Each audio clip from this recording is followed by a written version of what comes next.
So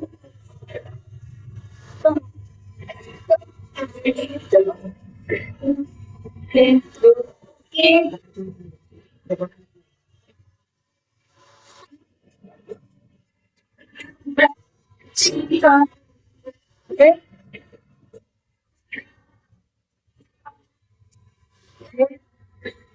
They yeah.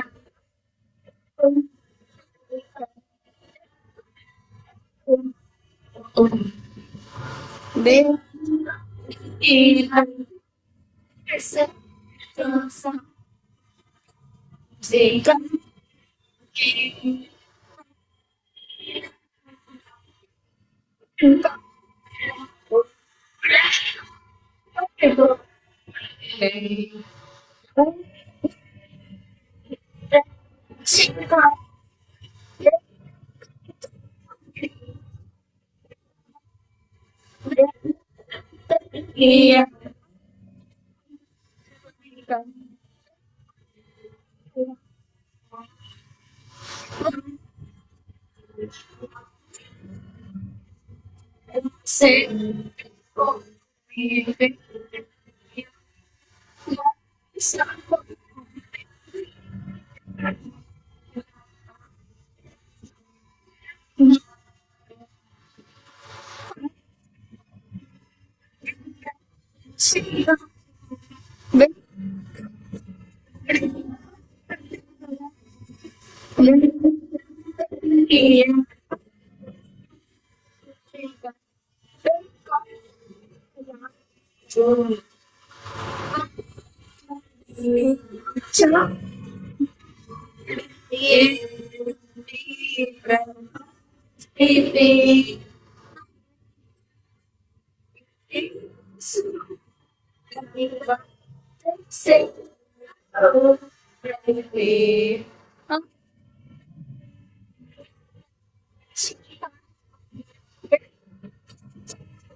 இந்த பாடல் கூட்டத்தில் பங்கு பெற்ற யாவருக்கும் இயேசு கிறிஸ்துவின் நாமத்தில் வாழ்த்துக்களை தெரிவித்துக் கொள்கிறோம்.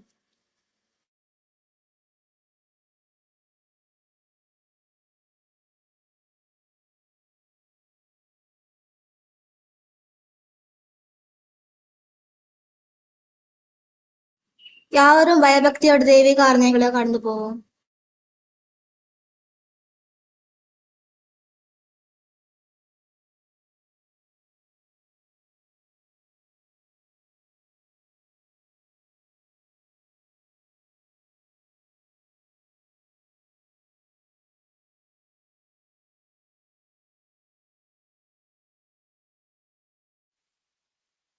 தேவனுடைய நல்ல நாமத்திற்கு ஸ்தோத்திரம் உண்டாவதாக.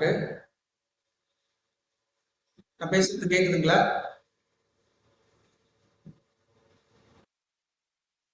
கேக்குது பாஸ்டர்.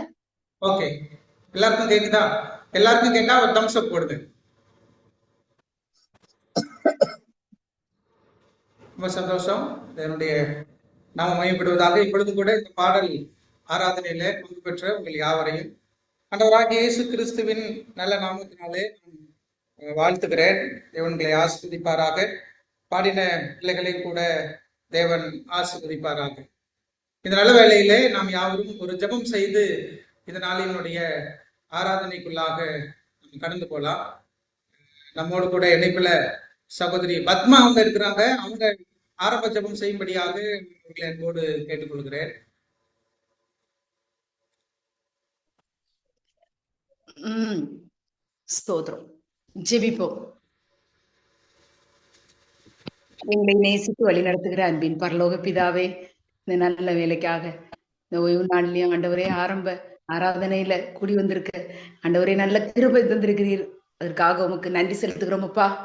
வந்திருக்கிற ஒவ்வொரு பிள்ளைகளையும் நீர் பொறுப்படுத்திக் கொள்ளுங்கப்பா. ஆராதனையும் பொறுப்படுத்திக் கொள்ளுங்க. ஓய்வு நாளையும் பரிசுத்தமாய் ஆசரிக்கிற பாக்கியத்தை ஒவ்வொருவருக்கும் பலனை ஒவ்வொருவருக்கும் தாங்க தகப்பனே. எங்க பலனால் முடியாது, நீர் பலன் தாங்க. உடைய கிருபை ஒவ்வொரு பிள்ளைகளையும் தாங்கி வழி நடத்தட்டுமாப்பா. ஆண்டவரே, நான் 6 நாளும் கண்மணி போல பாதுகாத்துப்பா. ஏழாவது நாளையிலையும் ஆண்டவரே ஆரம்ப வேலையில வந்திருக்கிறோம்ப்பா. உடைய சத்தியத்தை கேட்கறதுக்கு வந்திருக்கிற பிள்ளைகள் ஒவ்வொருவரையோடு கூட உடைய கரம் இருக்கட்டும். ஆவியானவர் ஒவ்வொரு இருதயத்தையும் ஆண்டவரை பரிசுத்தப்படுத்தட்டும். வசனங்கள் ஆண்டவரே இருதயத்துல பதித்து வைங்கப்பா. எங்களை வழி நடத்துங்கப்பா. உடைய கிருபை பராமரிப்புகளை ஒவ்வொரு பிள்ளைகளையும் ஒப்பு கொடுக்குறோம். பொறுப்படுத்திக் கொள்ளுங்க. துதி கன மகிமெல்லாம் மாத்திரமே செலுத்துகிறோம். மீட்பர் இயேசுவின் மூலம் ஜெபங்களும் நல்ல பிதாவே. ஆமென். ஜெபம் செய்த அன்பான சகோதரி பத்மா அவர்களுக்கு சபையின் சார்பாக நான் வாழ்த்துக்களையும் நன்றிகளையும் தெரிவித்துக் கொள்கிறேன். தேவன் உங்களை ஆசீர்வதிப்பாராக. விசேஷமாக இந்த நாள்ல அருமையான சகோதரி சசிகலா அவங்க நம்மோடு இருக்கிறாங்க, பத்மா இருக்கிறாங்க, ஐயா ஜான் ஹஸ் இருக்கிறாங்க. இவங்க எல்லாரையும் நம்முடைய புவாலூர் திருச்சபையின் சார்பாக உங்கள் யாவரையும் நான் அன்போடு கூட நான் வாழ்த்துகிறேன், வரவேற்கிறேன். தேவன் உங்களை ஆசீர்வதிப்பாராக. தொடர்ந்து நீங்கள் எங்களோடு பயணிப்பது எங்களுக்கு மிகுந்த சமாதானத்தையும் மகிழ்ச்சியும் தருகிறது. ஆகவே தேவன் உங்களை ஆசீர்வதித்து வழிநடத்துவாராக. தொடர்ந்து நம் சத்தியத்தை படிப்பதற்குள்ளாக நம்ம கடந்து போகலாம். இந்த நாளில் கூட ஆண்டவர் நம்ம கொடுக்கிற சத்தியத்தை நாம் படித்து நம்முடைய வாழ்க்கையில நாம் எப்படி இருக்கிறோம் என்பதை யோசித்து ஆண்டவருடைய சமூகத்திலே நம்மை ஒப்பு கொடுத்து நாம் இந்த நாட்களிலே ஜீவிப்போம். கடவுள் நம்மை ஆசீர்வதிப்பாராக. நாம் 3 வசனங்களை முதலாவது நம்ம வாசிக்க போறோம். இந்த 3 வசனங்கள்லையும் வரக்கூடிய ஒரு ஒத்த வார்த்தை அல்லது ஒத்த கருத்து உங்களுக்கு புரியுதான்னு பாருங்க. அதை நாம புரிஞ்சு இந்த நாளினுடைய சத்தியத்துக்குள்ளாக கடந்து போகலாம். முதல் வசனமாக வெளிப்படுத்தின விசேஷம் 1ஆவது அதிகாரம் வசனம் 3 வாசிக்க. வெளிப்படுத்தின விசேஷம் 1ஆம் அதிகாரம் வசனம் 3.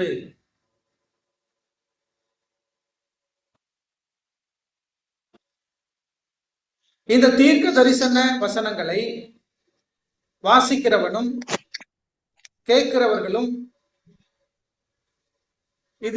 இதில் எழுதியிருக்கிறவைகளை கை கொள்ளுகிறவர்களும் பாக்கியவான்கள்.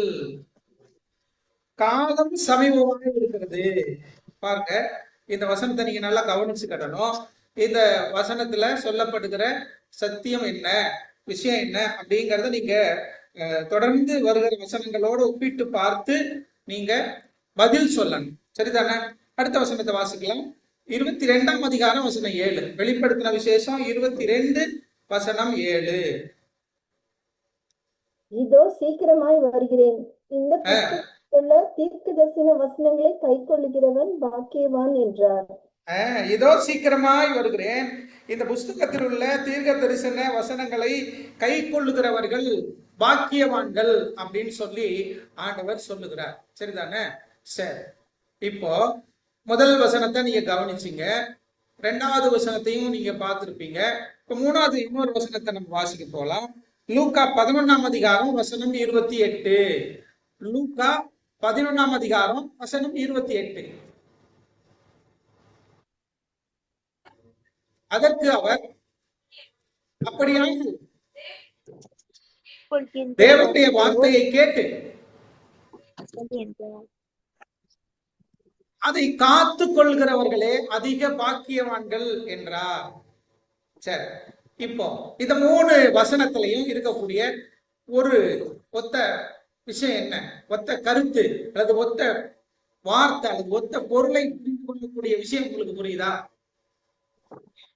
பாக்கியவான்கள்.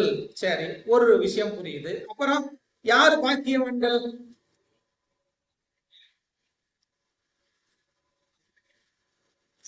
கேட்கிறவங்க, வாசிக்கிறவங்க அப்படிங்கறதெல்லாம் எல்லா வசனத்திலுமே இருக்கா? எல்லா வசனத்திலுமே இருக்கா? வார்த்தை கை கொள்ளுகிறவர்கள். வார்த்தையை கை கொள்ளுகிறவர்கள். Sylvia Steven, very good, praise எல்லாம். சில்வியா ஸ்டீவன், சசிகலா, இவங்க எல்லாம் வந்து லைன்ல வர்றீங்க, ரொம்ப சந்தோஷம். மற்றவங்களும் அது மாதிரி பார்க்க பழகுங்க. ஒரு வசனம் வாசிக்கிற பொழுது அந்த வசனம், அப்புறம் அடுத்த வசனம், அடுத்த வசனம், இது 3 வசனத்தையும் நீங்க சேர்த்து பார்க்கும் போதுதான் இந்த ஒரு முக்கியமான விஷயத்தை குறிச்சு ஆண்டவர் பேசுறாங்க. என்ன? தீர்க்க தரிசன வசனம் தான் எல்லாமே, ரைட்டு. ஒரு எல்லாத்துலயுமே இப்படி வருது. இப்போ முதல் வசனத்துல நம்ம பார்த்தோம், கேட்கிறவங்க, படிக்கிறவங்க, கை கொள்றவங்கன்னு வந்துச்சு. 2வது வசனத்துல காலம் சமீபமா இருக்கிறது, தீர்க்க தரிசன வசனங்களை கை கொள்ளுகிறவர்கள் பாக்கியவான்கள். 3வது வசனம் படிச்சோம், அதுல என்ன சொல்றாங்க? காலம் சமீபமா இருக்குது. அதுலயும் தேவனுடைய வசனங்களை கேட்டு காத்து கொள்ளுகிறவர்கள். காத்து கொள்ளுகிறது என்ன அர்த்தம்? அதன்படி நடக்கிறது அப்படின்னு சொல்லி அர்த்தம். சரிதானா? அப்போ புரிஞ்சுக்க வேண்டிய விஷயம் என்ன? ஆண்டவர் இந்த வார்த்தைகளின் வழியாக ஒரு பாக்கியத்தை கொடுக்கிறார். இத ஒரு சத்தியத்தின் வாயிலாக நமக்கு ஒரு பாக்கியத்தை கொடுக்கிறார். என்ன பாக்கியம்? தீர்க்க தரிசன வசனங்களை கேட்டு அதை கை கொண்டு வாழ்க்கையில அபியாசிக்கிறவங்க, அதன்படி நடக்கிறவங்க, அதையே தங்களுடைய வாழ்க்கையாக மாற்றிக்கொள்ளுகிறவங்க ஆசீர்வதிக்கப்படுவாங்க. அப்ப யார ஆசீர்வதிக்கிறேங்கிறாரு? வசனத்தை கேட்டு அப்படியே விட்டுறோம் இல்லையா, அதன்படி நடக்கிறவங்க, அத வாழ்க்கையில நடைமுறைக்கு கொண்டு வர்றவங்க, அதை காத்து கொள்ளுகிறவங்க அப்படின்னா இன்னைக்கு ஒரு சத்தியம் படிக்க போறோம். அந்த சத்தியத்தை நம்ம கேட்டு அதன்படி நடக்கணுமா, இல்ல கேட்டுட்டு விட்டுருமா? எப்ப ஆசீர்வாதம் வரும்? காத்து நடக்க வேண்டும். காத்து நடக்க வேண்டும். காத்து நடக்கின்ற பொழுது நாம் ஆசீர்வதிக்கப்படுவோம் அப்படிங்கிறத ஆண்டவர் நமக்கு சொல்லுகிறார். ஆகவே அதை நாம புரிந்து கொண்டு ஆண்டவருக்கு பிரியமாக நம்முடைய வாழ்க்கையில நாம் ஆசீர்வாதத்தை பெற்றுக்கொள்வோம். இப்பொழுதும் கூட நம்ம கண்களை மூடி ஜெபம் செய்து இந்த நாளினுடைய தியானத்துக்குள்ளாக நம்ம கடந்து போகலாம். கடவுள் நம்மை ஆசீர்வதித்து நடத்துவாராக. கண்களை மூடி பிரார்த்தனை செய்வோம். மகா கிருபையும் இரக்கமும் அன்பும் நிறைந்த நல்ல தகப்பனே, அருமையான வேலைக்காக நமக்கு ஸ்தோத்திரம். எதனாலும் கூட வேதாகமத்தில் இருக்கிற சத்தியங்களை நாங்கள் கேட்பதோடு மாத்திரமல்ல, அதை கை கொள்ளுகிற பொழுதுதான் நீர் எங்களை ஆசீர்வதிப்பீர் என்பதை நாங்கள் புரிந்து கொள்கிறோம்.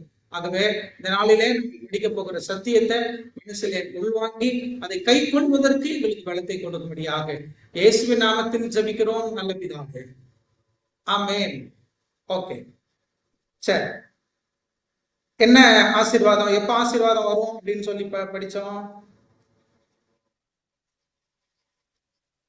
அதன்படி நடக்கிறவங்க, சத்தியத்தை கேட்டு அதன்படி நடக்கிறவங்க, கை கொள்றவங்க, ரைட்டா, அவங்களதான் நம்ம என்ன பண்றீங்கிறது ஆசீர்வதிக்கிறேங்கிறார். சரி, ஒரு வசனத்தை வாசிக்க. 2 சாமுவேல் 19 அதிகாரம் வசனம் 1. 2 சாமுவேல் 19 அதிகாரம் வசனம் 1.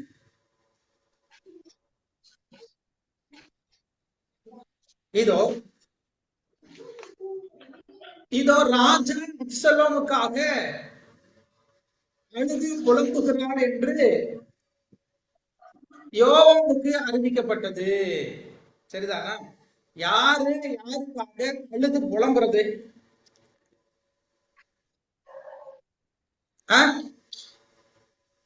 தாவீது அப்சலோமுக்காக என்ன பண்றாரு? அழுது புலம்புறாரு. என்னாச்சு அப்சலோமுக்கு? என்னாச்சு? செத்து போயிட்டாரா? சாவு வந்து செத்து போயிட்டாரா? என்னாச்சுன்னு தெரியலன்னு ஃபீல் பண்றாங்க. என்னம்மா? என்னாச்சுன்னு தெரியலன்னு புலம்பிட்டு இருக்காங்க. என்னாச்சுன்னு தெரியலன்னு புலம்பிட்டு இருக்காரா? வசனம் 18ஆம் அதிகாரத்துல வசனம் 14 15 வாசிங்க. முதலாம் யோவான்,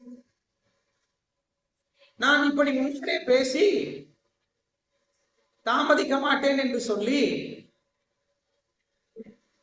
தன் கையிலே 3 வல்லையங்களை எடுத்துக்கொண்டு அப்சலோம் இன்னும் கர்வாலி மரத்துல உயிரோட தொங்குகையில்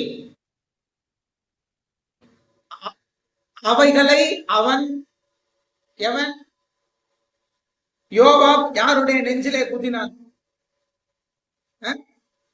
அப்சலோமுடைய நெஞ்சில குத்திட்டான். சரி, என்னாச்சு இப்போ? அடுத்த வசனம்.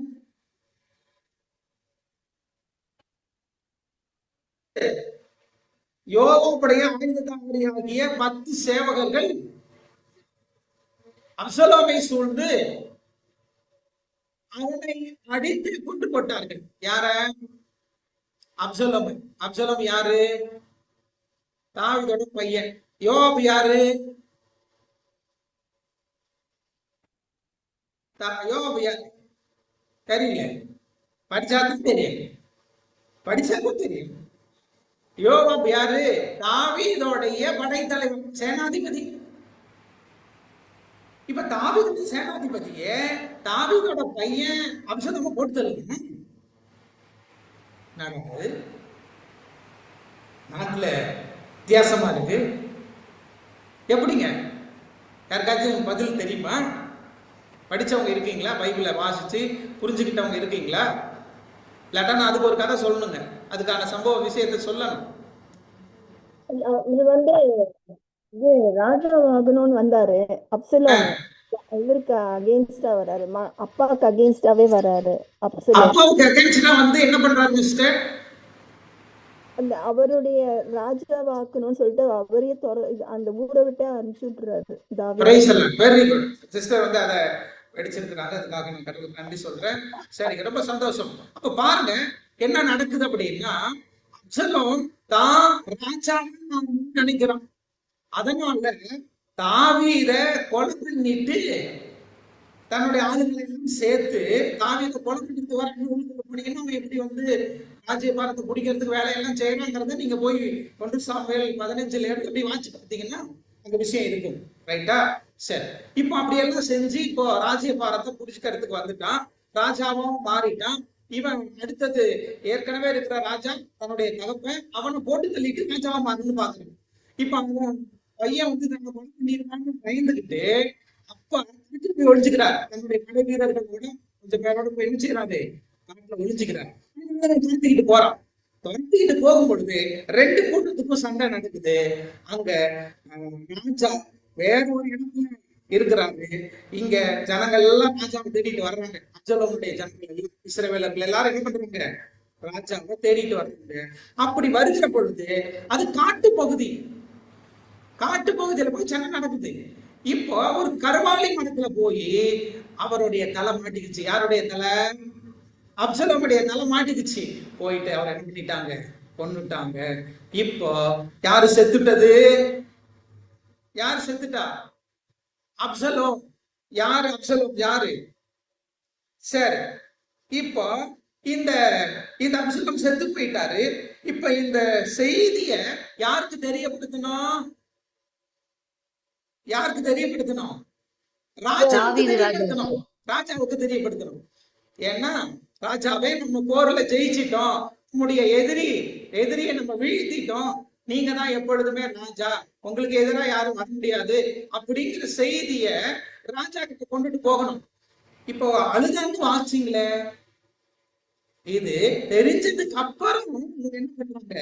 அழுறாங்க அப்படின்னு சொல்லி நம்ம வாசிக்கிறோம். இப்ப யாருக்கு இந்த செய்தியை கொண்டு போனது அப்படிங்கறத நம்ம படிக்கிறோம். 2வது பாருங்க, வசனம் 19, 20 வாசிங்க. அதுல வசனம் 19, 20, வசனம் 18ஆம் அதிகாரத்துல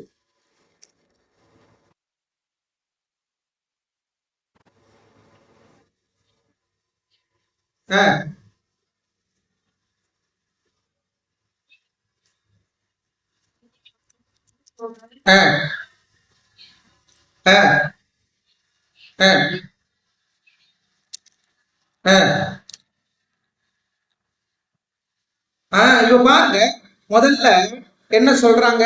வசனம் 19லயும் 20லயும் நீங்க வாசிக்கிற விஷயம் என்ன? யாரு யோவாப் கிட்ட போய் பேசுறா? அகிமாஸ். இல்ல, அகிமாஸ் யாரு? அங்க இருக்கா பதில்? சாதோக்குடைய குமாரன் ஆகிய அகிமாஸ். என்ன சொல்றான்? போய் என்ன பண்ணணும்னு சொல்றான்? நான் போய் என்ன செய்யணும்னு சொல்றான்? நான் என்ன செய்ய போறேன்னு சொல்றான்? செய்தியை சொல்ல போறேன்னு செய்தியை சொல்ல போறேன். என்ன செய்தி? சரி, என்ன செய்தி அவனுக்கு தெரியுதுன்னு நம்ம பார்க்கலாம். அடுத்த வசனத்தை வாசிங்க. ஆ, ஆ, ஆ, ஆ, ஆ. சரி, இப்போ அவன செய்தியை கொண்டு போக சொல்றேன். என்ன சொல்றாங்க? வேண்டாம்னு சொல்லிட்டாங்க.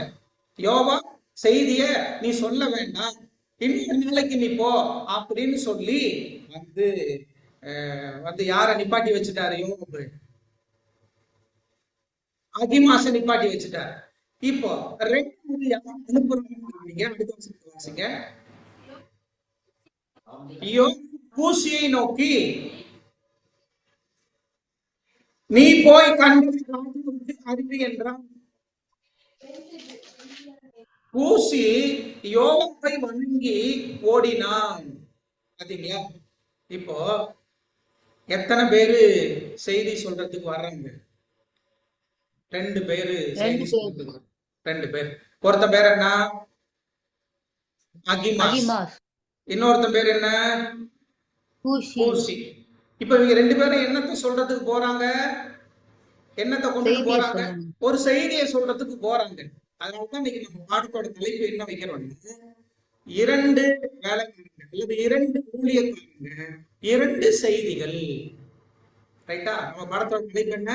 2 ஊழியர்கள், 2 செய்திகள். சரி, இப்போ நம்ம இந்த ஊழியக்காரங்க 2 பேரும் போறாங்க.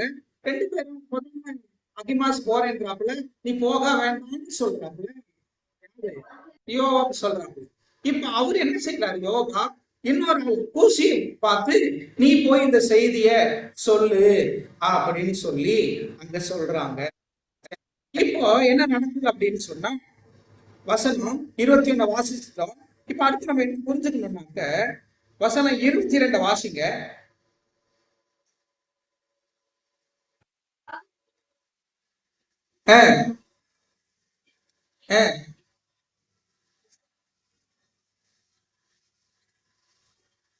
இப்ப மறுபடியும் என்ன சொல்றான்? யாரு வந்து யோவாபு கிட்ட பேசுறது? அகிமாஸ் பேசுறான். நீங்க கவனிக்கணும், டக்கு டக்குன்னு பதில் சொல்லணும். ரைட்டா? பதில் சொன்னாதான் வந்து உங்களுக்கு புரியுதா புரியலையா அப்படின்னு தெரியும். சரி, அப்ப நீங்க பாருங்க, அங்க மறுபடியும் அகிமாஸ் வந்து யோவா கிட்ட கேட்கிறான். என்னது? நான் திரும்பவும் ஓடிட்டுமா அப்படின்னு கேட்கிறேன். அதுக்கு யோவா என்ன பதில் சொல்றாரு? வசனத்தை கவனிங்க. என் மகனே, சொல்லும்படி உனக்கு நல்ல செய்தி இல்லாத இருக்கையில் நீ ஓடுறது என்ன என்றான். அப்படின்னா அப்ப அவனுக்கு செய்தி தெரியுமா தெரியாதா? அவங்ககிட்ட நல்ல செய்தி இருக்கா இல்லையா? இல்ல. எப்படி? போய் நம்ம படிக்கும் போது அகிமாசுக்கு விஷயம் தெரியுமா தெரியாதான்னு நம்ம கண்டுபிடிச்சிடலாம். ரைட்டா? இங்க வாங்க பாருங்க, அந்த வசனம் 29 வாசிங்க. என்ன அப்படின்னா, இப்ப இவங்க 2 பேரும் போறாங்க. என்ன செய்யறான்? முதல்ல அந்த அகிமாசு நான் போறேன்னு சொல்றேன், ஆனா யோவாபு போகாதன்னு சொல்றாப்புல. ஆனா யாரு போக சொல்றாப்புல? கூசிய போக சொல்றாப்புல. அப்ப கூசி ஓடுறான். இப்ப கூசி ஓடுகிற பொழுது யார் வந்து திரும்பவும் கேட்கிறா? அகிமாஸ் திரும்பவும் கேட்கிறான். நானும் ஓடுறேன்னு, நானும் செய்தியை கொண்டுட்டு போறேன்னு. இப்ப அவரு என்ன சொல்றாரு? உன்கிட்ட நல்ல செய்தி இல்லாம இருக்கும்போது நீ ஏன் போற அப்படின்னு கேட்கிறாரு. ஆனா அவன் என்ன பண்றான்? நான் போறேன்னு சொல்றேன். அவர் என்ன சொல்றாங்க? யோவா சரி போ அப்படின்னு சொல்லி ஓடுறாரு. சரி, இப்போ வசனம் 29 வாசிங்க.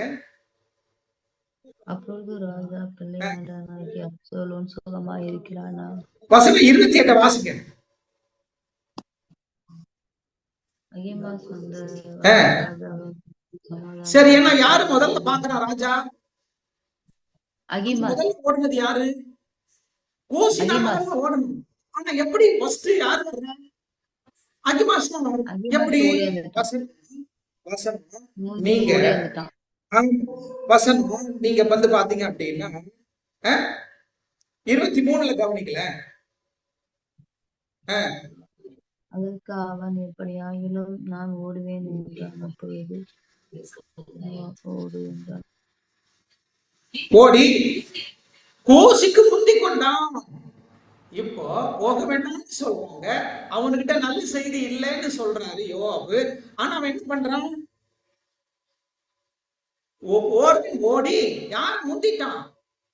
செய்தி வச்சிருக்கிறவன் என்ன பண்ணிட்டான்? முந்திட்டான். போக சொன்ன நபர் என்ன பண்ணிட்டான்? போக வேண்டாம்னு சொல்ற நபர், செய்தி இல்லாத நபர் என்ன செய்யறான்? முந்தி ஓடிட்டான். இப்ப ராஜா கிட்ட வந்துட்டான். அப்சலோம் நல்லா இருக்காங்க அப்படின்னு யார பார்த்து கேட்கிறாரு? அகிமாச பார்த்து கேட்கிறாரு. அகிமாஸ் முன்னாடி வந்தாங்க, பின்னாடி வந்தாங்க. முன்னாடி வந்தாங்க, பின்னாடி வந்தாங்க. பின்னாடி வர முன்னாடி பின்னாடி வர ஃபர்ஸ்ட் வரணும் அவன் தான். இப்ப என்ன பதில் சொல்றாங்க பாருங்க.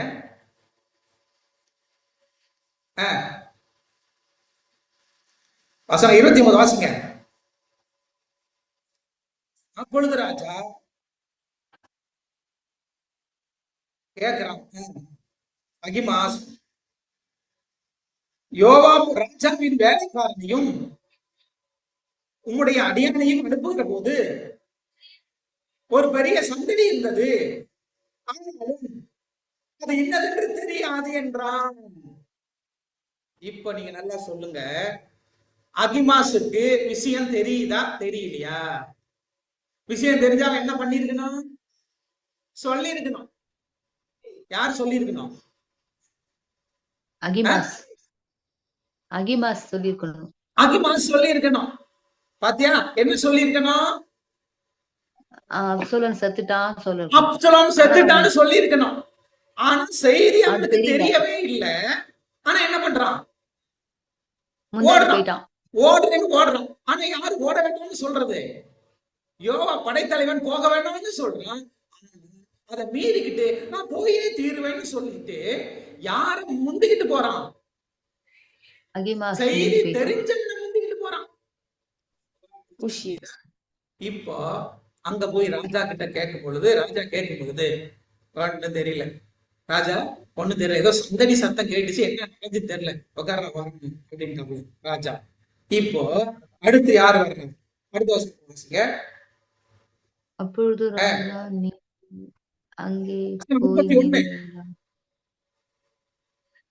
ராஜா நீ அங்கே போய் நில் என்றான். அவன் ஒரு பக்கத்தில் போய் நின்றான். நின்னுக்கிட்டான். சரி, அடுத்த வருஷம்.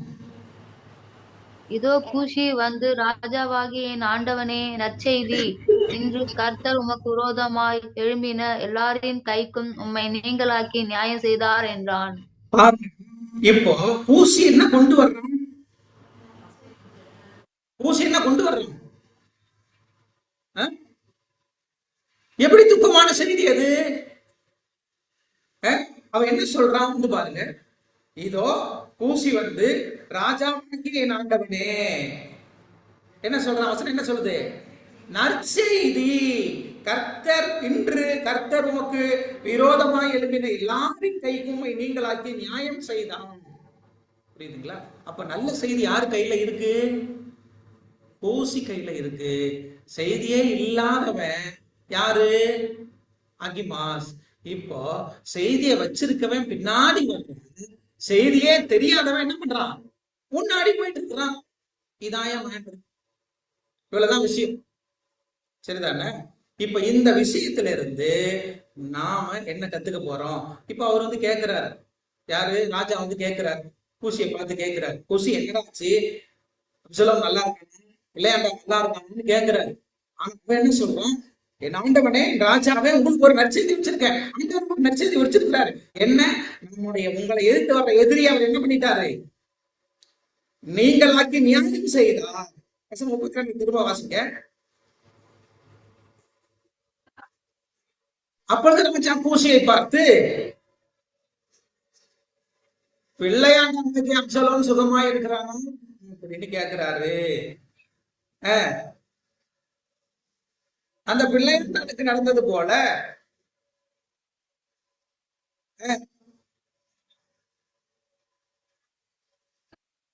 யாருக்கும் நடத்த கடவுது. ராஜாவுக்கு பொல்லாப்பு செய்யற யாரா இருந்தாலும் அவனுக்கு அப்படிதான் அப்படின்னு சொல்லிட்டான். வசனம் அடுத்து கவனிச்சு பாருங்க. ராஜாவுக்கு புரிஞ்சிருக்கா, உங்களுக்கு புரிஞ்சிருக்கா இல்லையான்னு பாக்கலாம்.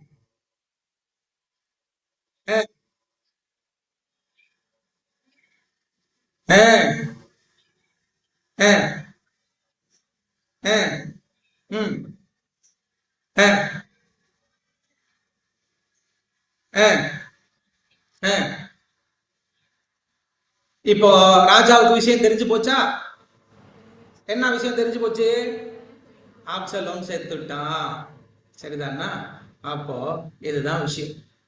இப்போ இந்த விஷயத்த 2 பேர் என்ன பண்றாங்க, கொண்டுட்டு வரணும்னு பாக்குறாங்க. ஆனா ஒருத்தனுக்கு விஷயம் தெரியல, ஒருத்தனுக்கிட்ட தான் விஷயம் இருக்கு. ஆனா செய்தி தெரியாதவன் என்ன பண்றான், முன்னாடி ஓடுறான். செய்தி தெரிஞ்சவன் பின்னாடி நிற்கிறான். இப்ப இதுல இருந்து நாம என்ன கத்துக்க போறோங்கிறது படிக்க வேண்டிய பாடம். ரைட்டா? இப்ப கவனிங்க. இப்ப செத்து போனது யாரு? செத்து போனது யாரு? ராஜாவோட பையன். செத்து போனது யாரு? ராஜாவோட பையன். சரி, செய்தியை சொல்றதுக்கு எத்தனை பேர் வந்தாங்க? 3 பேரா? 2 பேரு. 2 பேரு. செய்தியை சொல்ல எத்தனை பேர் வந்தாங்க? 2 பேரு வந்தாங்க. என்ன செய்தியை கொண்டு வந்தாங்க? செத்துட்டாங்க. செத்துட்டான் அப்படிங்கிற செய்தியை அவங்க என்ன பண்றாங்க, சொல்ல வர்றாங்க. யாரு வேணுமா ஓடுனது? செய்தி தெரியாதவன். அவன் பேர் என்ன? அகிமாஸ். யாரு பின்னாடி ஓடியது? கூஷி. புரியுதா இது வரைக்கும்? அப்படின்னா நீங்க தெரிஞ்சுக்க வேண்டிய விஷயம், ராஜாவுடைய மகன் அப்படிங்கும் பொழுது அது யாரு?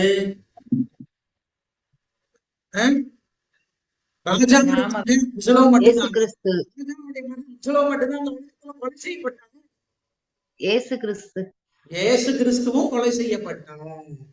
இயேசு கிறிஸ்துவும் கொலை செய்யப்பட்டான். இப்ப இயேசு கிறிஸ்துவ கொலை செய்த செய்தி என்னன்னு சொல்றோம் நம்ம? இயேசு கிறிஸ்து கொலை செய்யப்பட்ட செய்தி என்னன்னு சொல்லுது வேதாகமம்? சுவிசேஷம் சொல்லுது. 1 கொரிந்தியர் 5ஆம் அதிகாரத்துக்கு வாங்க.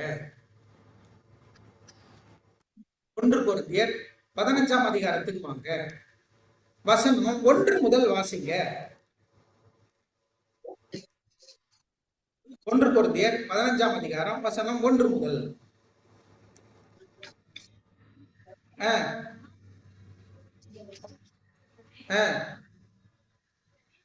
அன்றியும் சகோதரரே, நான் உங்களுக்கு பிரசங்கித்த சுவிசேஷத்தை மறுபடியும் நான் சொல்லுகிறேன். நீங்களும் அதை ஏற்றுக்கொண்டு அதிலே நிலைத்திருக்கிறீர்கள். நான் உங்களுக்கு பிரசங்கித்த பிரகாரம் நீங்கள் அதை கை கொண்டிருந்தால் அதனாலே நீங்கள் ரட்சிக்கப்படுவீர்கள். எதனால மனுஷன் ரட்சிக்கப்படுவான்? சுவிசேஷத்தினால. சுவிசேஷத்தை என்ன செஞ்சா கை கொண்ட இது ரட்சிக்கப்படுவான்? சுவிசேஷம் எப்ப அவன் ரட்சிக்கப்படுவான்னு சொல்லுது? கை கொள்ளுகிற பொழுது. சுவிசேஷத்தை கை கொள்ளுகிற பொழுது ரட்சிக்கப்படுவான்னு சொல்லுது. தொடர்ந்து பேசுங்க. சரி.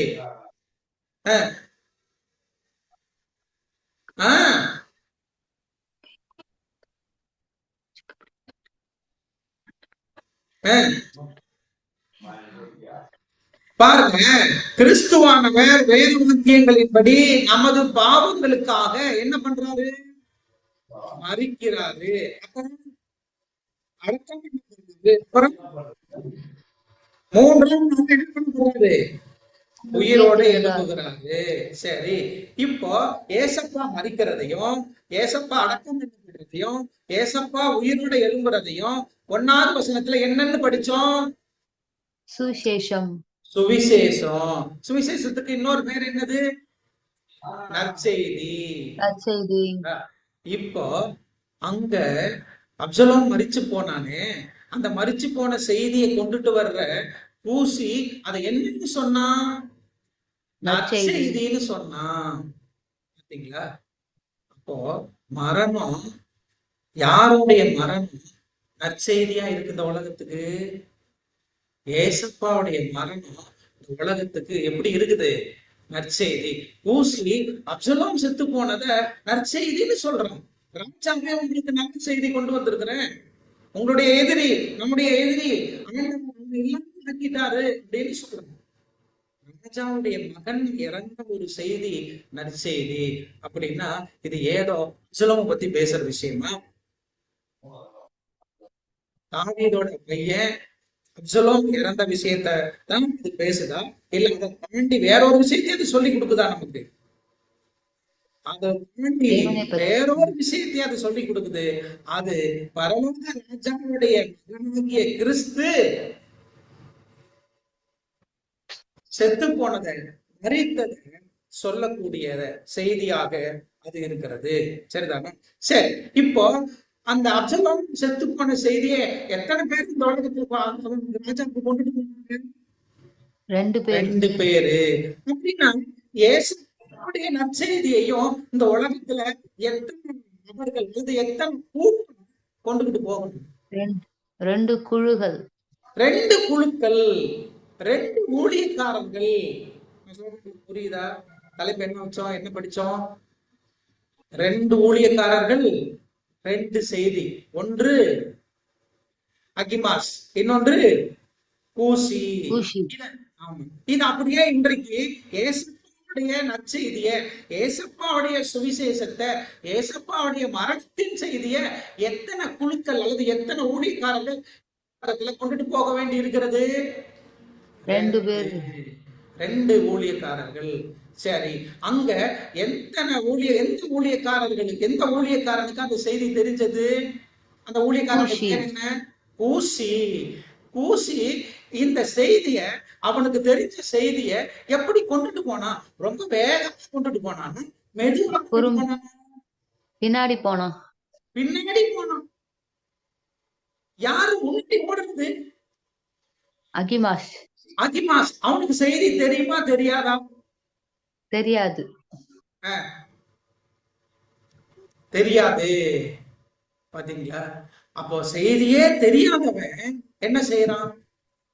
முன்னாடி போயிட்டான். முன்னாடி ஓடுறான். ஐயா, முந்தி முந்தி ஓடுறான்.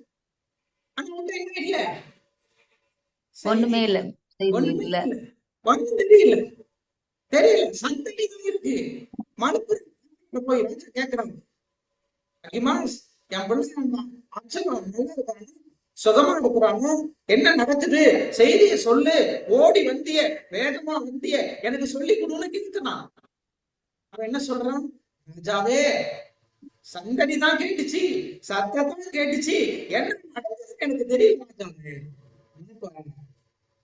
அப்படின்னா அப்படின்னு சொல்லிட்டு, ரைட்டா? செய்தியே இல்லாதவன், விஷயமே தெரியாதவன், அவன் அவனுடைய வாழ்க்கையில எப்படி வேகமா ஓடுறான்னு நீங்க பாருங்க. அந்த செய்தியை வச்சிருக்கிற கூசி என்ன பண்றான்? பின்னாடி பொறுமையா போயிட்டான். அப்படின்னா இன்றைக்கு ஏசப்பாவுடைய செய்திய, ஏசப்பாவுடைய நற்செய்திய, ஏசப்பாவுடைய மரணத்தின் தூதன், ஏசப்பாவுடைய சுவிசேஷத்தை இன்றைக்கு வச்சிருக்கிறவங்க வேகமா ஓடுறாங்களா, இல்லாதவங்க வேகமா ஓடுறாங்களா? இல்லாதவங்க வேகமா ஓடுறாங்க. இல்லாதவங்க வேகமா ஓடுறாங்க. இல்லாதவங்க வேகமா ஓடி எவ்வளவு பேரை கூட்டிட்டு வர்றாங்க? சபையை நிரப்பிட்டாங்க. சபையை நிரப்பிட்டாங்க. பாருங்க, சசிகலா அடிச்சு தள்ளுறாங்க. சபையை நிரப்பிட்டாங்க. சபையை நிறைஞ்சு வழியுது. ஆனா செய்தியை வச்சிருக்கிற கூசி என்ன பண்ணிட்டு இருக்கிறாப்ல? பொறுமையா போறாங்க. பொறுமையா ஓடுறாங்க. சொல்றதுக்கு, பேசுறதுக்கு கூசுறாங்க. கூசி மெல்லமா போறாங்க, வேகமா ஓடலையா? அந்த மாதிரி இன்னைக்கு ஆண்டவருடைய செய்தியை வச்சிருக்கிற, ஆண்டவருடைய நற்செய்தியை வச்சிருக்கிற கூட்டம் போய் பேசுறதுக்கு கூச்சப்படுதான், கூசுதான், மெல்ல ஓடுதான். அப்படியா? நான் சொல்றது சரியா தப்பா? என்ன நினைக்கிறீங்க? சரின்னா சரி ஒண்ணு கொடுங்க, பாஸ்டர். தப்புன்னா 2 கொடுங்க. 1 ஆ 2? என்ன சொல்றீங்க? சரிதான் பாஸ்டர். 2 தானா? பாருங்க. அப்படின்னா கிறிஸ்துக்குள் பிரியமான சகோதர சகோதரிகளை, நம்முடைய வாழ்க்கையில நாம என்ன செஞ்சுக்கிட்டு இருக்கிறோம்? செய்தியே இல்லாத, சத்தியமே தெரியாத ஒரு கூட்டம் இந்த உலகத்துல ஏசப்பாவுடைய சத்தியத்தை நாங்க தான் சொல்றதுக்கு வந்திருக்கிறோம். நாங்க தான் ஏசப்பாவுடைய பிள்ளைங்க, நாங்க தான் ஏசப்பாவுடைய ஊழியக்காரர்கள், நாங்க தான் ஏசப்பாவுக்கு சொந்தக்காரங்க, நாங்க தான் இந்த உலகத்துல அதிகமான மக்கள் நாங்க அப்படின்னு சொல்லிட்டு இந்த உலகத்துல இருக்கிற மக்கள் எல்லாரும் செய்தியை கொண்டு போறாங்க சொல்லிட்டு நாடி ஓடுறாங்க. விஷயமே இல்லை. செய்தியை வச்சிருக்கிற நீங்க, ஆண்டவருடைய செய்தி இன்றைக்கு யாரிடத்தில் ஒப்படைக்கப்பட்டிருக்கிறது? சத்தியம் யாரிடத்துல ஒப்படைக்கப்பட்டிருக்கிறது? மீதமானவர்களிடத்துல, உங்களிடத்துல, என்னிடத்துல, ஆண்டவருடைய திருச்சபையில ஆண்டவருக்கென்று தெரிந்து கொள்ளப்பட்ட ஜனத்துக்கிட்ட இந்த செய்தியானது, ஆண்டவருடைய நற்செய்தியானது கொடுக்கப்பட்டிருக்கிறது. ஆனா அதை கொண்டு செல்லுவதில் நாம் எவ்வளவு பொறுப்போடு, அதை போய் சொல்லுவதில் எவ்வளவு கவனத்தோடு இந்த உலகத்தில் நாம் வாழ்க்கை நடத்துகிறோம்? நம்முடைய பொறுப்பு நமக்கு புரியுதா? நாம் எதற்காக அழைக்கப்பட்டிருக்கிறோம், என்ன செய்தியை நாம் வைத்திருக்கிறோம் என்பது நமக்கு விளங்கி இந்த உலகத்தில் வாழ்க்கை நடத்துகிறோமா? அல்லது ஏதோ வந்தோம், போனோம், சபையில இருந்தோம், ஜெபம் பண்ணோம், பாட்டு பாடணும், காணிக்கை கொடுத்தோம், இப்படியே குழப்ப ஓட்டுறோம், வாரம் இந்த தவறான சர்ச்சுக்கு வந்துடுவோம், ஓய் நாள் ஆசிரிப்போம், புளிசோறு சாப்பிடுவோம், அப்படியே நம்முடைய வாழ்க்கை போயிட்டு இருக்கா?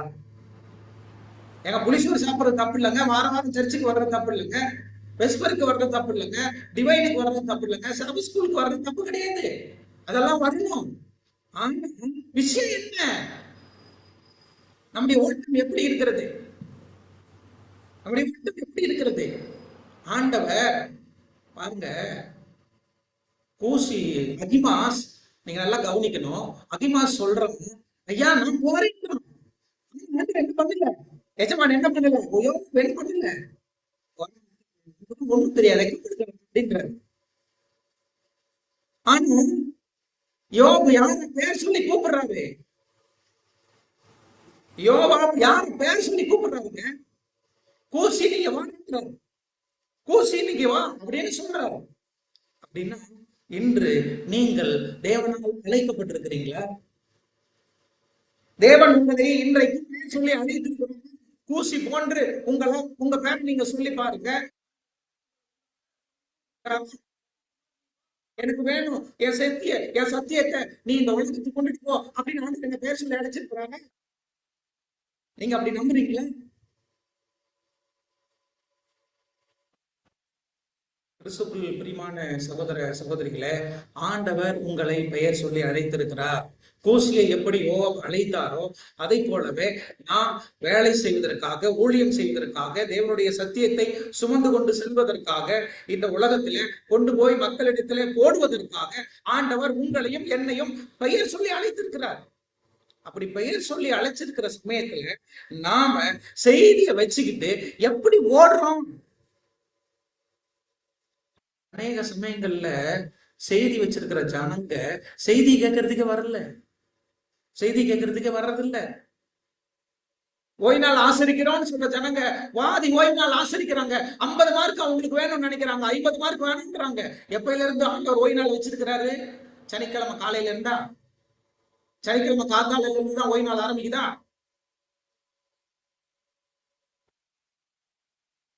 எப்பயில இருந்து ஓய் நாள் ஆரம்பிக்குது? செய்தி வச்சிருக்கிற ஜனம் பகல்லதான் ஆண்டவர் ஆராதிக்கணும்னு நினைக்குது. சனிக்கிழமை காத்தாலையில இருந்து சனிக்கிழமை சாயங்காலம் வரைக்கும் தான் ஆண்டவரோட இருக்கணும்னு நினைக்குது. ஆனா வெள்ளிக்கிழமை ராத்திரியில இருந்து, வெள்ளிக்கிழமை இரவு நேரத்துல இருந்து, நமக்கு வெள்ளிக்கிழமை மாலை முடிஞ்சிருச்சு அப்படின்னாவே சனிக்கிழமை ஆரம்பிச்சிருச்சு. அப்ப சனிக்கிழமை இரவு நேரத்தில் நம்ம என்ன செய்கிறோம்? ஆண்டவர் ஆரம்பிக்கிறதுக்கே நம்ம யோசிக்கிறோமே, பயப்படுறோமே, இரவு நேரம் என்று பார்க்கிறோமே. அப்ப ஆண்டவருடைய சத்தியத்தை வச்சிருக்கிற நாம இப்படி பின்தங்கி இருந்தா, இப்படி பின்னாடி போய் வாழ்ந்து கொண்டு இருந்தா யாரு முன்னாடி ஓடுவா? யாரு முன்னாடி ஓடுவா? நீங்க பாருங்க, நீங்க பாருங்க. சத்தியம் இல்லாதவங்க முன்னாடி ஓடுவாய்யா? ஓடத்தானே செய்வாங்க அவங்க. ஏன் இன்னைக்கு அவங்க எல்லாம் வளர்றாங்க? ஏன் அவங்க கிட்ட கூட்டம் சேருது? என்ன காரணம்? ராத்திரி பகல்னு அவங்க பாக்குறது கிடையாது. அவங்க எல்லாம் என்ன செய்யறாங்க? கடவுளுக்கு உண்மையா இருக்கணும்னு நினைக்கிறாங்க. அதனாலதான் அகிமா சொல்றான், நான் செய்திலாம் நான் ஓடுறேன்பா அப்படின்னு சொல்றான். அவனால கம்பெனி இருக்க முடியல, அவன் துடிக்கிறான், வேகமா ஓடுறான். இவன் சோம்பேறி பையன் மாதிரி மெல்லமா ஓடுறான். பூசி சோம்பேறி பையன் மாதிரி என்ன பண்றான்? இந்த விஷயம் இருக்கா இல்லையா? விஷயம் இருக்கு. விஷயம் இருக்கிறவன் என்ன பண்றான்?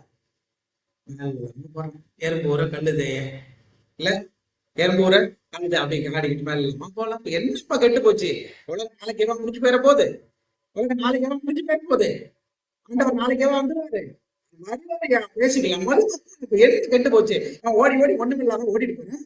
நம்ம இருக்கிறப்ப மெல்ல தப்பி காரியம் சாதிப்போம். எப்படிங்க நம்ம வாழ்க்கை இருக்கு? ஆண்டவர் பவுல் சொல்றார். பவுல சொல்லும் போது, ஆண்டவர் சொல்லும் போது, பவுலை பத்தி சொல்லும் போது, பவுல் தன்னை பத்தி பேசும்போது, நல்ல போராட்டத்தை போராடினேன் சொல்றாங்க, ஓட்டத்தை முடித்தேன். அப்போ அவருக்கு கொடுக்கப்பட்ட பொறுப்பை அவர் சரியா செஞ்சாரா இல்லையா? அவர் ஓடி முடிச்சாரா இல்லையா? அவருக்கு அழைக்கப்பட்ட அழைப்பு புரிஞ்சுச்சா இல்லையா? இன்றைக்கு நம்ம வாழ்க்கையில நமக்கு நம்முடைய அழைப்பு புரிஞ்சிருக்கிறதா? நம்முடைய ஆண்டவருடைய நற்செய்தியை நாம் வைத்திருக்கிறோம் என்பதை நாம் விளங்கி இருக்கிறோமா? நற்செய்தி சொல்வதற்காகத்தான் ஆண்டவர் என்னை அழைத்திருக்கிறார் என்பது புரிகிறதா? பவுல் சொல்றார், நற்செய்தியை அறிவிப்பது என் மேல் விழுந்த கடமை. நற்செய்தியை சொல்வது, நற்செய்தியை அறிவிப்பது யார் மேல விழுந்த கடமை? ஏன் மேல விழுந்த கடமை. நற்செய்தியை நான் அறிவிக்காவிட்டால் எனக்கு பாவம். அந்த வார்த்தை உங்களுக்கு பிடிக்காது. அந்த வார்த்தை உங்களுக்கு பிடிக்காது. நற்செய்தியை நான் அறிவிக்காவிட்டால், சுவிசேஷத்தை நான் சொல்லாவிட்டால் எனக்கு ஐயோ. பாத்தீங்களா? பவுல் புரிஞ்சிருக்காரா? அப்போ பவுல் புரிஞ்சிருக்காரா? அப்படின்னா கிறிஸ்துவுக்குள் பிரியமான சகோதரனே சகோதரியே, உங்களுடைய வாழ்க்கையில நீங்க எப்படி இருக்கிறீங்க? உங்ககிட்ட ஆண்டவர் பெயர் சொல்லி அழைச்சி நற்செய்தியை கொடுத்திருக்கிறார். அந்த நற்செய்தியை சுமந்து செல்லுகிற பாத்திரங்களாக உங்களை வச்சிருக்கிறார். அந்த ஓட்டத்தை நீங்க எப்படி ஓடுறீங்க? நற்செய்தியை போய் இன்னைக்கு எத்தனை பேருக்கு சொல்லி இருக்கிறீங்க? ஆண்டவருடைய மரணத்தின் தூத, ஆண்டவருடைய பிறப்பின் தூத, ஆண்டவருடைய உயிர்த்தெழுதலின் தூத, ஆண்டவருடைய இரண்டாம் வருகையின் தூத, ஆண்டவருடைய முத்தூத, ஆண்டவருடைய முத்தூத இந்த உலகத்துக்கு கொண்டு போறதுக்காக தானே ஆண்டவர் நம்மளை அழைச்சிருக்கிறாரு. இந்த உலகத்தினுடைய செய்தி ஆண்டவர் இந்த உலகத்துக்கு கொண்டு போக வேண்டிய செய்தியை முத்தூதல வச்சு உங்களுக்கு எனக்கு கொடுத்திருக்கிறாரு. நாம அதை புரிஞ்சு எத்தனை நாள் அதை போய் சொல்றதுக்கு நம்ம ஆண்டவர்கிட்ட ஊக்கமா ஜெபம் பண்ணி இருக்கிறோம். நீங்க யோசிச்சு பாருங்க. கிறிஸ்துவுக்குள் பிரியமான சகோதரர்களே சகோதரிகளே, நீங்க தேவனால் தெரிந்து கொள்ளப்பட்டவர்கள், தேவனால் பெயர் சொல்லி அழைக்கப்பட்டவர்கள். ஆண்டவர் அழைக்காவிட்டால் ஒருத்தராலையும் இந்த சத்தியத்தை கேட்டு வர முடியாது. ஆண்டவர் தெரிஞ்சுக்கலன்னா இந்த ஓய்வு நாள் சத்தியம், விசேஷமா இந்த சுவிசேஷம் மனுஷனுக்கு தெரியாதுங்க. எல்லாரும் சொல்றாங்க சுவிசேஷம். எதுங்க சுவிசேஷம்? ஒரு நாளைக்கு நம்ம சொல்லி தராங்க. எது நற்செய்தி? நம்ம படிச்சோம்ல, அது ஏதோ அந்த 3 விஷயம் மாத்திரமல்ல, அதை தொடர்ந்து இருக்கிற விஷயங்கள்லாம் நம்ம கிட்ட இருக்கதான் செய்யுது. ஆனா இதையெல்லாம் தெரிஞ்சிருக்கிற நம்முடைய திருச்சபை, நம்முடைய திருச்சபையின் குடும்பங்கள் எப்படி இருக்கிறது? பாயிண்ட் இருக்கு. எவ்வளவு அசட்டையாக இருக்கிறோம், எவ்வளவு நிர்விசாரமாக இருக்கிறோம், எவ்வளவு பொறுப்பற்றவர்களாக இருக்கிறோம், எவ்வளவு கவலையினமாக நாம் இருக்கிறோம். அதுதாங்க ஆண்டவருக்கு பெரிய வேதனை. ஆண்டவருக்கு வேதனை என்ன அப்படின்னா, அந்த அகிமாசை பார்த்து ஆண்டவர் வேதனை படுறது கிடையாதுங்க. ஆண்டவர் யாரை பார்த்து வேதனை படுறது கிடையாது? அகிமாசை பார்த்து ஆண்டவர் வேதனை படுறது கிடையாதுங்க. ஏன்னா அந்த விஷயமே இல்லை. அதனால அறியாமை உள்ள காலங்களை தேவன் காணாதவர் கொள்ளுங்க, அதனால விட்டு தள்ளிடுவாரு. ஆனா கூசியை பத்தி தாங்க வேதனை பண்றாரு. கூசியோடைய நிர்விசாரம், கூசியோடைய தாமதம், கூசியுடைய பொறுப்பற்ற தன்மை, இதை பார்த்துதான் ஆண்டவர் வேதனைப்படுகிறார். அப்படின்னா உங்க வாழ்க்கையை பார்த்து ஆண்டவர் சந்தோஷப்படுவாரா? நீங்கள் எவ்வளவு கவனத்தோடு பொறுப்போடு உங்களுடைய வாழ்க்கையில் இருக்கிறீர்கள்? ஆண்டவர் சொல்றார், பவுல் மூலமா சொல்றார், சுவிசேஷத்தை அறிவிக்க வேண்டியது என்னுடைய கடமை. அத நான் எப்படியானாலும் சொல்லுவேன் அப்படின்றார். அது எப்படியானாலும் அதான் தீமோத்தேயுக்கு சொல்லும்போது சொல்றார், சமயம் கிடைத்தாலும் கிடைக்காவிட்டாலும் என்ன செய்ய, சமயம் கிடைச்சாலும் கிடைக்காட்டாலும். பதில் வரல. சமயம் கிடைத்தாலும் கிடைக்காவிட்டாலும் ஜாக்கிரதையாய் திருவசனத்தை பிரசங்கம் பண்ணு. அதனால எனக்கு ஏதோ டைம் கிடைக்கல, எனக்கு சமயம் கிடைக்கல, எனக்கு நேரம் கிடைக்கல, எனக்கு அப்படி இருக்குது, எனக்கு இப்படி இருக்கு, அப்படி எல்லாம் நம்ம சாக்கு போக்கு சொல்றது கூடாது. சாக்கு போக்குகளை ஆண்டவர் விரும்புவதில்லை. நம்ம மேல விழுந்த கடமை. நான் இன்னைக்கு யாருக்காச்சும் சத்தியம் சொல்லியிருக்கிறேன்னா, இன்னைக்கு யார்கிட்டயாச்சும் நான் போய் பேசியிருக்கிறேன்னா, அல்லது இந்த வாரத்துல நான் எத்தனை பேருக்கு சத்தியம் சொல்லியிருக்கிறேன், இந்த வாரத்துல நான் எத்தனை பேரை போய் பார்த்துருக்கிறேன், இதெல்லாம் ஆண்டவர் நமக்காக வைத்திருக்கிற பொறுப்பு. அதான் நம்ம புரிஞ்சுக்கிடணும். அதனால நீங்க ஆண்டவர்கிட்ட உங்களை ஒப்பு கொடுக்குறீங்களா? ஆண்டவரே, நீங்க என்ன பேர் சொல்லி அழைச்சிருக்கிறீங்கிறத நான் புரிஞ்சுக்கிட்டேன், என்கிட்ட சுவிசேஷத்தை கொடுத்துருக்கிறீங்கிறத புரிஞ்சுக்கிட்டேன், நான் கூசி மாதிரி இருக்கிறேங்கிறத நான் புரிஞ்சுக்கிட்டேன். எத்தனை பேருக்கு நான் கூசி மாதிரி தான் இருக்கிறேன்னு ஒத்துக்கிறீங்க? கூசி மாதிரி தான் நான் பின்னாடி நிக்கிறேன் அப்படிங்கறத உங்களால ஒத்துக்க முடியுதா? நீங்கள் ஒத்துக்கொண்டீர்கள் என்றால் ஆவியானவருக்கு உங்களை அர்ப்பணிக்கிறீங்கன்னு அர்த்தம். நீங்க ஒத்துக்கிட்டீங்க அப்படின்னா ஆவியானவர் உங்களோடு பேசுவதற்கு நீங்கள் இடம் கொடுக்கிறீர்கள் என்ற அர்த்தம். அப்படின்னா நாம ஆண்டவர்கிட்ட, ஆண்டவரே, ஆவியானவரே, எனக்கு நீங்க சொல்ற சத்தியம் புரியுது, நான் கூசி மாதிரி தான் இருக்கேன், நான் கூசி மாதிரி இருந்தாலும் தேவரீர் எனக்கு உதவி செய்யுங்க, நான் அகிமாஸ் மாதிரி ஓடணும். அகிமாஸ் மாதிரி என்ன செய்யணும்? நானு ஓடணும், வேகமா ஓடி ஆண்டவருடைய தூத இந்த உலகத்துக்கு கொண்டுட்டு வரணும். அப்படிப்பட்ட ஒரு வாக்கியத்தை கொடுங்கன்னு சொல்லி ஆண்டவர்கிட்ட உங்களை ஒப்பு கொடுத்து நீங்க கேட்பீங்களா? ஆண்டவர்கிட்ட நீங்க உங்களை ஒப்பு கொடுப்பீங்களா? ஆண்டவர் அதாங்க இந்த மாலை நேரத்துல இந்த ஓய்வு நாள் ஆரம்ப ஆராதனையில உங்கள்ட்ட எதிர்பார்க்கிறேன். ஆண்டவரே, எனக்கு நற்செய்தி தெரியுது, ஆனா நான் கோசியாட்டா இருக்கிறேன், ஆனா சத்தியத்தை தெரியாத அகிமாஸ் மாதிரி இருக்கிற இந்த கூட்டம், ஞாயிற்றுக்கிழமை ஆசரிப்பு செய்யற அந்த கூட்டம் இன்னைக்கு வேகமா விழுந்துக்கிட்டு வருது. ஆண்டவரே, வேகமா ஓடுது, வேகமா ஆத்துமாதாயம் செய்யுது, வேகமா அதுல வைராக்கியமா இருக்கு. எப்படி ஆகிலும் நான் ஓடுவேன் அப்படிங்கிற மாதிரி, எப்படி ஆகிலும் நான் 4 பேர்த்து கூட்டிட்டு வருவேன், எப்படி ஆகிலும் 4 பேர்த்துக்கு நான் சொல்லுவேன் அப்படின்னு செய்தியே இல்லாதவன் சும்மா உளறி அதை இதன்னு சொல்லி எதையும் சொல்லி அங்க கூட்டிட்டு வந்து நிரப்புறதை நான் பாக்குறேன். உண்மையான சத்தியம்னு சொல்லி நான் தெரிஞ்சுக்கிட்டேன். உண்மையான வசனம் இதுதான், உண்மையான திருச்சபை இதுதான், உண்மையான கொள்கைகளுடைய சத்தியம் இதுதான், இதை நான் தெரிஞ்சுக்கிட்டேன். என்னால ஓட முடியல ஆண்டவரே, என்னால போக முடியல ஆண்டவரே, எனக்கு உதவி செய்யுங்க ஆண்டவரே. நானும் சத்தியத்தை சொல்லி உங்களுக்காக ஊழியம் செய்யணும், உங்களுக்காக நான் ஓடணும் ஆண்டவரே, உம்முடைய ஊழியக்காரனா இருக்கணும், உம்முடைய ஊழியக்காரியா இருக்கணும் அப்படின்னு சொல்லி நீங்க ஆண்டவர்கிட்ட உங்களை ஒப்பு கொடுப்பீங்களா? ஆண்டவர் ஒப்பு கொடுங்க. ஆண்டவர் நிச்சயமாகவே நம்மை ஏற்றுக்கொண்டு ஆசீர்வதித்து வழிநடத்துவார். ஆமென். இதனால ஆராதனையின் நிறைவாக நாம் யாவரும் முழங்கால் படியிட்டு ஜெபம் செய்வோம். முடிவு ஜெபத்தை யார் செய்யறார்? சகோதரி ஜெசிகண்ணா அவங்க, சரிதானே? ஜெசிகண்ணா அவங்க முடிவு ஜெபம் செய்வாங்க. அதுக்கு முன்னாடி காணிக்கை சேகரிக்கலாம். காணிக்கை சேகரித்து நம்ம முடிவு ஜெபம்.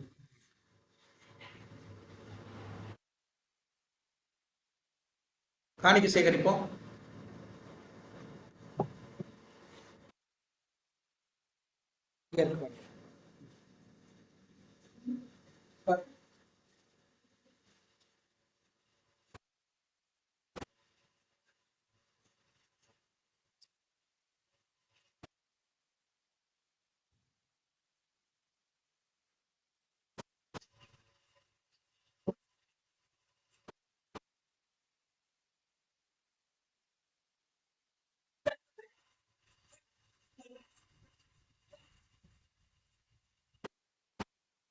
ஐயா வாங்க. நம்ம யாவரும் முழங்கால் படியிட்டு ஜெபம் செய்வோம்.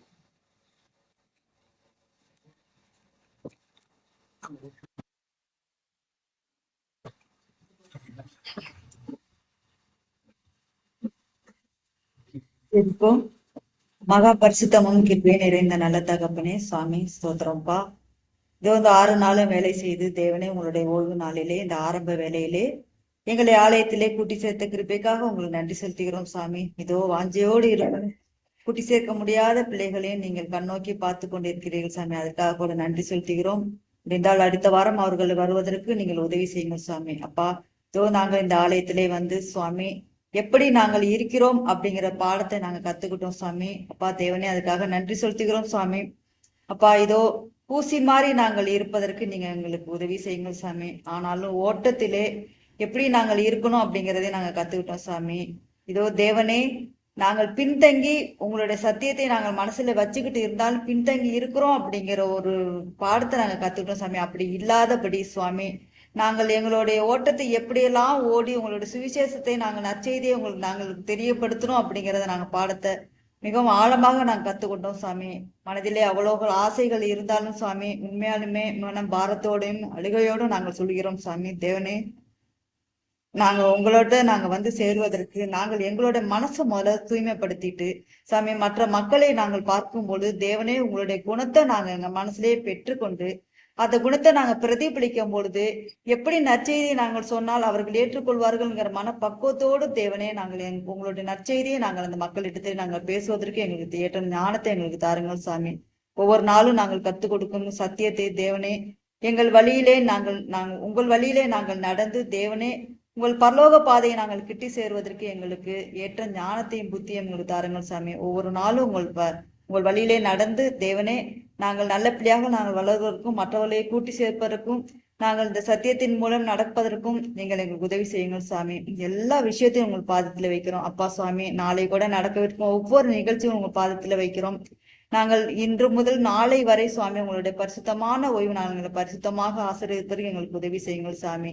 எந்த நேரத்துல எங்கள் கண்களால் கூட நாங்கள் பாவம் செய்து விடாதபடி சுவாமி வார்த்தையினாலும் பாவம் செய்து விடாதபடி எங்களை காத்துக்கொள்ளுங்கள் சாமி. எல்லா பிரச்சனையும் உங்களுக்கு பாதத்துல வைக்கிறோம். காத்துக்கொள்ளுங்கள், வழி நடத்துங்கள். இயேசு கிறிஸ்துவின் இன்ப நாமத்தில் ஜெபிக்கிறேன் ஜெபம் கேட்டு ஜீவன் இரக்கம் நிறைந்த நல்ல பிதாவே. ஆமென். ஆத்மாவே கர்த்தரை ஸ்தோத்திரி, என் முழுமையுடைய பரிசுநாமத்தை ஸ்தோத்திரி. என் ஆத்மாவே கர்த்தரை ஸ்தோத்திரி, அவர் செய்த சகல உபகாரங்களையும் மறவாதே. ஆமென். நம்முடைய பிதாவாகிய தேவனுடைய அன்பு, கர்த்தராகிய இயேசு கிறிஸ்துவின் கிருபை, பரிசுத்த ஆவியானவருடைய ஐக்கியம், சமாதானம், பாதுகாவல், வழிநடத்துதல் இன்றும் என்றும் சதா சர்வ காலங்களிலும் நம் யாவரோடும் நம்முடைய குடும்பங்களோடும் வர தடைப்பட்டு போன நம்முடைய குடும்பங்களோடும் உலகளாவிய அளவில் இருக்கிற திருச்சபையின் பிள்ளைகளோடும் சத்தியத்தை அறியாமல் வாழ்ந்து கொண்டிருக்கிற ஒரு தனிநபரோடும் குடும்பங்களோடும் சதா சர்வ காலங்களிலும் இருப்பதாக. ஆமென். Praise the Lord. எல்லாருக்கும் ஆண்டவருடைய நாமத்தினாலே வாழ்த்துக்கள். உங்களை ஆசீர்வதிப்பாராக. Praise the Lord. Praise the Lord. ஸ்தோத்திரம் ஸ்தோத்திரம். எல்லாருக்கும் ஆண்டவருடைய நாமத்தினாலே வாழ்த்துக்கள். ஸ்தோத்திரம் ஸ்தோத்திரம். எல்லாருக்கும் ஸ்தோத்திரம். எல்லாருக்கும் ஸ்தோத்திரம். மறுபடியும் நாளைக்கு காலையில 9:30 மணிக்கு நாம பாடல் ஆராதனையோடு நம்முடைய ஆராதனையில நம்ம பங்கு பெறலாம். அது வரைக்கும் இந்த ராப்பொழுதுல தேவனுடைய தயவு பாதுகாப்பு உங்களோட இருந்து ஆசீர்வதிப்பதாக. மறுபடியும் நாளை காலையில சந்திக்கலாம். யாவருக்கும் ஓய்நாள் வாழ்த்துக்கள். இரவு வணக்கம்.